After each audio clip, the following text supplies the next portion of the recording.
Major Shabir के सामने भारतीय फ़ौजों के बंकर्स थे जिनमें जदीद रूसी असलहे से लैस दुश्मन के हज़ारों सिपाही मौजूद थे। बंकर्स के बाद दुश्मन की फ़ौजी चौकी झांगर थी। ये भारत का सरहदी इलाका था। झांगर से पीछे दुश्मन ने 2 मील तक बारूदी सुरंगें बिछा रखी थी ताकि अगर पाकिस्तानी सिपाही वहां तक पहुंचने में कामयाब हो भी जाए तब भी वो बारूदी सुरंगों का शिकार हो जाएं। इसके बाद दुश्मन का सरहदी गांव बेरीवाला पड़ता था। बेरीवाला के बाद 30 फीट चौड़ी और 10 फीट गहरी एक दफ़ाई नहर थी जिसकी दूसरी तरफ दुश्मन अफवाज कड़ी निगरानी कर रही थी। वैसे भी सर्दियों की वजह से नहर का पानी सख्त ठंडा था और इन हालात में नहर को तैर कर अबूर करना करीबन नामुमकिन ही था। नहर की दूसरी तरफ एक अहम बंद था जिस पर कब्ज़ा पाकिस्तान के लिए फ़ायदेमंद साबित हो सकता था और दुश्मन के नापाक अज़ाइम खाक में मिलाए जा सकते थे।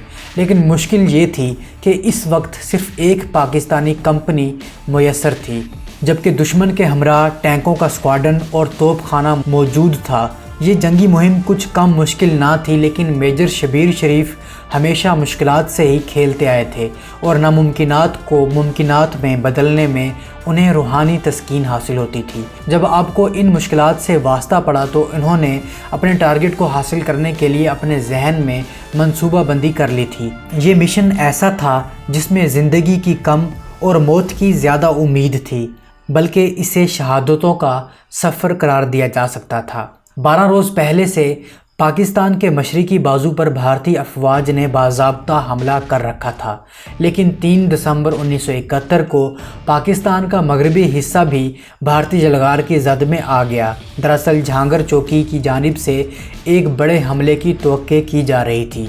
यही वजह थी कि अफवाज पाकिस्तान की तरफ से आगे बढ़कर दुश्मन को उनके मोर्चों में ही तबाह बर्बाद करने का मंसूबा बनाया गया। प्लानिंग जारी थी। मेजर शबीर शरीफ ने प्लान अपने कमांडर को पेश करके उनसे हमले की इजाज़त तलब की, लेकिन ब्रिगेड कमांडर मंसूबे की हसासियत को देखते हुए फौरी तौर पर रजामंद ना हुए और वह मंसूबे की पेचीदगियों और मुश्किलात का पेश नज़र फ़ैसला करने में हिचकिचा रहे थे। लेकिन दूसरी जानिब मेजर शबीर शरीफ अपने मंसूबे पर अमल दरामद के लिए मुसलसल इसरार कर रहे थे। कुछ हिचकिचाहट के बाद ब्रिगेड कमांडर ने मेजर शबीर के मंसूबे की इजाज़त दे दी। 3 दिसंबर की इंसानी खून जमा देने वाली सर्द शाम थी। मेजर शबीर शरीफ अपनी कंपनी की क़यादत करते हुए आगे बढ़ रहे थे। चंद मिनट बाद वो कंक्रीट के बने हुए बंकरों पर हमला आवर हो गए। दुश्मन ने अपने असलहे के ज़ोर पर मुकाबला करने की कोशिश की, लेकिन मेजर शबीर की कंपनी ने बड़ी तेज़ी से दुश्मन पर काबू पा लिया और बंकर्स की रुकावट उनके लिए बेमानी होकर रह गई। कुछ ही देर बाद पसपा होती हुई भारतीय फ़ौज की अहम सरहदी चौकी झांगर भी मेजर शबीर के कब्ज़े में आ गई। यही वो मकाम था जहां बैठकर भारतीय अफसरान पाकिस्तान पर हमला करने का मंसूबा बंदी कर रहे थे। मेजर शबीर इन मंसूबों की मौत बनकर नाजिल हुए। मेजर शबीर शरीफ दुश्मन को संभलने का मौका नहीं देना चाहते थे। जहां शुजाअत का मौका होता वहां मेजर शबीर सबसे आगे बढ़कर ख़तरे में कूद जाते। जहां हिकमत व तदबीर ज़रूरी होती वहां वो बेमिसाल अस्करी जहानत का सबूत देते। सबूना डिस्ट्रीब्यूटरी नहर अभी 2 मील दूर थी। ये इलाका दुश्मन की बिछाई हुई बारूदी सुरंगों से अटा पड़ा था। कदम कदम पर मौत मुंतज़िर थी, लेकिन यूँ दिखाई दे रहा था कि मेजर शबीर शरीफ की लुगत में डर और खौफ का कोई लफ्ज़ नहीं था। आम ज़िंदगी में भी वो इन्हीं खसूसियात के हामिल थे, लेकिन अब तो मुल्क व कौम की सालमियत ही ख़तरे में पड़ चुकी थी। इसलिए उनकी सारी सलाहियतें और जिबलतें खुद ब खुद काम कर रही थीं। वो बारूदी सुरंगों के दरमियान से खुद भी गुजर गए और अपने साथियों को भी इन बारूदी सुरंगों से बचा कर ले गए। इसी असना में दुश्मन की तोपें इन पर खूब गोले बरसा रही थी। दुश्मन खुदकार असलहे से भी फायरिंग कर रहा था, लेकिन मेजर शबीर की कंपनी अपने कायद की क़यादत में आगे बढ़ती जा रही थी। जूं मेजर शबीर शरीफ की कंपनी दुश्मन के करीब होती जा रही थी, गोलाबारी बढ़ती जा रही थी। इसके बावजूद 30 मिनट में मेजर शबीर शरीफ की कंपनी बारूदी सुरंगों के 2 मील अबूर कर गई। अब वो दुश्मन के एक गांव بیری والا کے سامنے پہنچ چکے تھے۔ یہاں پر میجر شبیر کو خاص مزاحمت کا سامنا کرنا پڑا کیونکہ گاؤں میں بھارتی فوجی اپنے اسلحے سمیت موجود تھے، لیکن میجر شبیر اور اس کی کمپنی کے آگے دشمن زیادہ دیر نہ ٹھہر سکا اور بیری والا گاؤں پر بھی پاکستانی جان بازوں کا قبضہ ہو گیا۔ جہاں سے پسپا ہوتے ہوتے بھارتی فوجی ایک اور گاؤں گور مکھیڑا کی جانب چلے گئے۔ میجر شبیر نے وائرلیس پر اپنے کمانڈر کو اطلاع دی تو انہوں نے مزید احتیاط کا حکم دیا۔ پیش قدمی کے لیے نہر کو عبور کرنا ضروری تھا۔ سردیوں کی سرد راتوں میں انسانی خون جما دینے والا پانی، اس پر بھارتی توپ خانے کی گولہ باری مزید مشکلات پیدا کر رہی تھی۔ یہاں سے آگے بڑھنا میجر شبیر اور اس کے ساتھیوں کے لیے اب ایک چیلنج بن گیا تھا۔ یہ چیلنج ملک و قوم کے دشمنوں کی طرف سے تھا۔ میجر شبیر کے جذبات الفاظ میں ڈھل گئے اور انہوں نے گرجدار آواز میں اپنے ساتھیوں سے مخاطب ہوتے ہوئے کہا، بہادرو، یہ حق و باطل کی فیصلہ کن جنگ ہے، یہ ہماری ملی غیرت کا امتحان ہے۔ خدا کی قسم، اگر میں پیچھے ہٹوں تو تم مجھے گولی مار دینا، اور اگر تم پیچھے ہٹے تو میں تمہیں گولی مار دوں گا۔ جو پیچھے رہنا چاہتا ہے وہ ابھی رہ جائے، ہمیں ہر حال میں آگے بڑھنا ہے، بولو میرے ساتھ چلو گے؟ اس تقریر کے ایک ایک لفظ نے جوانوں کے دلوں میں جوش کا طوفان کھڑا کر دیا تھا۔ سب نے ایک آواز ہو کر کہا، ہم چلیں گے اور ضرور چلیں گے، ہم اسلام اور وطن کے لیے اپنی جانوں کا نذرانہ بخوشی پیش کریں گے۔ میجر شبیر شریف کی قیادت میں یہ مجاہدوں کی جماعت آگے بڑھتی ہوئی سبونہ نہر کے کنارے پر جا پہنچی۔ دشمن کے گولے پوری شدت سے برس رہے تھے، متواتر دھماکوں سے فضا گونج رہی تھی۔ برف جما دینے والی سردی میں پاکستانی مجاہد نہ صرف نہر کے سرد پانی میں خود اترے بلکہ اپنے ہتھیاروں کی بحفاظت دوسرے کنارے پر رسائی بھی ان کے فرائض میں شامل تھی۔ نہر کا سرد پانی شمشیر کی طرح انسانی ہڈیوں میں پیوست ہو رہا تھا، اوپر دشمن کی فائرنگ نے پریشان کر رکھا تھا۔ ان حالات میں دوسرے کنارے تک پہنچنا ناممکن دکھائی دیتا تھا، لیکن میجر شبیر کی قیادت میں تمام جوانوں کے حوصلے بلند تھے اور ہر کوئی وطن عزیز کی خاطر اپنی جان کی قربانی دینے کا پختہ عزم کر کے آیا تھا۔ یہی وجہ تھی کہ نہ دشمن کی فائرنگ انہیں خوف زدہ کر پا رہی تھی اور نہ ہی برفانی پانی پاکستانی مجاہدوں کے جذبوں کو سرد کر سکتا تھا۔ دشمن نے بہت کوشش کی کہ یہ جوان نہر کے دوسرے کنارے پر نہ پہنچ سکیں۔ بالآخر یہ جوان دوسرے کنارے پر پہنچنے میں کامیاب ہو گئے، لیکن یہ کنارہ بھی مشکلات کا خاتمہ نہیں تھا، بلکہ اب انہیں دشمن کے آہنی مورچوں کا سامنا تھا۔ فولاد کی دیواروں کے ساتھ ساتھ ٹینکوں کا ایک سکواڈن بھی وہاں موجود تھا۔ میجر شبیر نے اپنے ساتھیوں کو آگے بڑھنے کا حکم دیا۔ میجر سمیت تمام ساتھی دشمن پر ٹوٹ پڑے۔ نعرہ تکبیر فضا میں گونجتے ہی دست بدست لڑائی شروع ہو گئی۔ اس عظیم کمانڈر کی قیادت میں فوجی جوانوں نے وہ جوہر دکھائے کہ تمام تر حفاظتی تدابیر کے باوجود دشمن کو ان آہنی مورچوں سے پسپا ہونا پڑا۔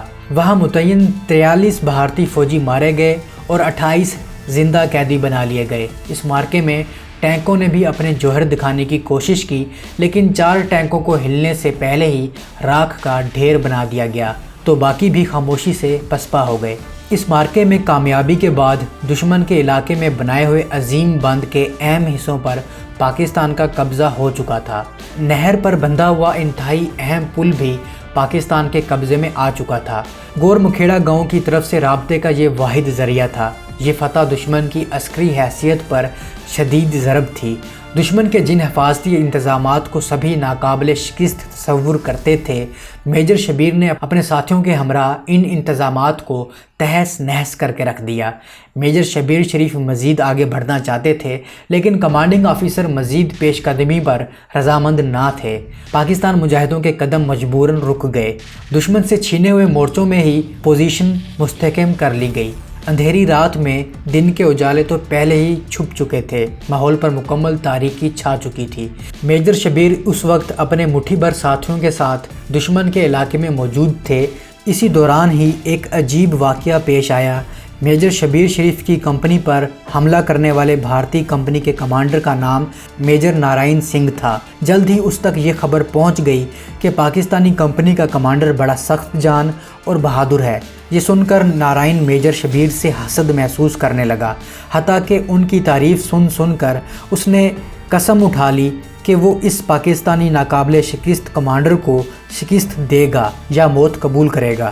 सो 5 दिसंबर की रात वो अपने फौजियों समेत लड़ता भिड़ता सबूना बंद आ पहुंचा, जहां मेजर शबीर मोर्चा बंद थे। इसने मोर्चे के सामने खड़े होकर आवाज़ लगाई कि शबीर शरीफ कहाँ है? अगर वो शेर दा पुत्र है तो मोर्चे से बाहर निकले और मर्दों की तरह मुझसे मुकाबला करे। इस कंपनी कमांडर को ये मालूम नहीं था कि वो जिस मुजाहिद को ललकार रहा है वो इस किस्म के चैलेंज कबूल करने में देर नहीं लगाता। याद रहे कि मेजर शबीर शरीफ शहीद को उनके साथी और अफसरान उनकी आउटस्टैंडिंग कारकर्दगी की वजह से उन्हें सुपरमैन कहकर पुकारते थे।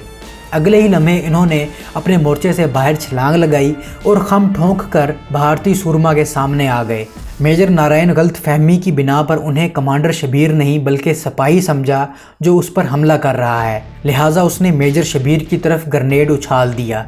खुशकिस्मती से वो बम से महफूज रहे, अलबत्ता कपड़ों को आग लगने से एक बाजू कुछ ज़ख्मी हो गया। ये देखकर मेजर शबीर के साथ मौजूद जवानों ने चाहा कि नारायण सिंह पर फायरिंग करें, मगर मेजर शबीर ने उन्हें रोक दिया। ज़ख्मी होने के बावजूद वो भारतीय मद्दे मुकाबल की चुनौती का जवाब तन्हा ही देना चाहते थे।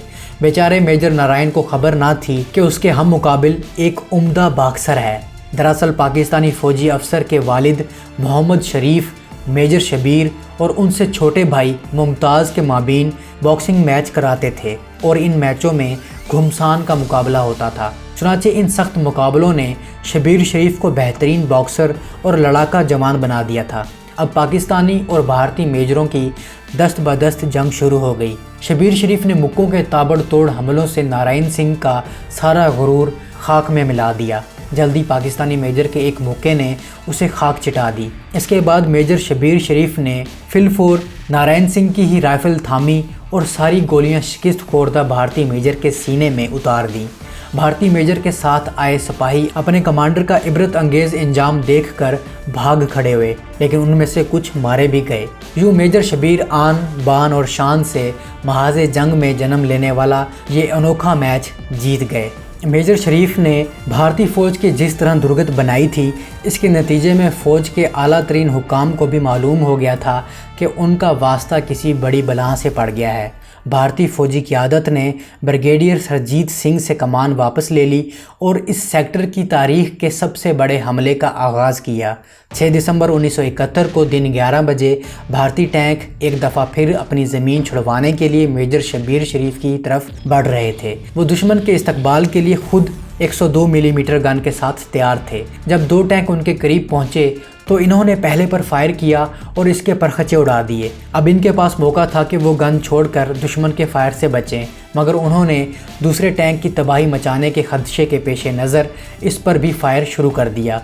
इसी दौरान एक गोला उनके बिल्कुल करीब आकर गिरा और वो शदीद ज़ख्मी हो गए और बिलाखिर ज़ख्मों की ताब ना लाते हुए खालिक हकीकी से जा मिले। दोस्तों, जंग के खात्मे के बाद भारतीय फ़ौज के एक अहम कमांडर कर्नल शिशिपाल पाकिस्तानी हेडक्वार्टर आए।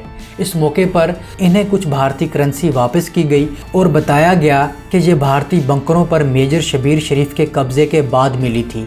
मेजर शबीर शरीफ का ख्याल था कि ये भारतीय फ़ौजियों की तनख्वाह की रकम थी और उन्होंने जंग के बाद इसे वापस करने की हदायत की थी। कर्नल शिशिपाल पर कुछ देर तक मुकम्मल खामोशी तारी रही और फिर वो बोले, अगर सियासत से काम ना लिया जाए तो सच ये है कि वो एक बेहतरीन सोल्जर थे। दोस्तों, इस वाक़ये का तज़किरा भारतीय अखबार इंडियन एक्सप्रेस की रिपोर्ट में भी किया गया है।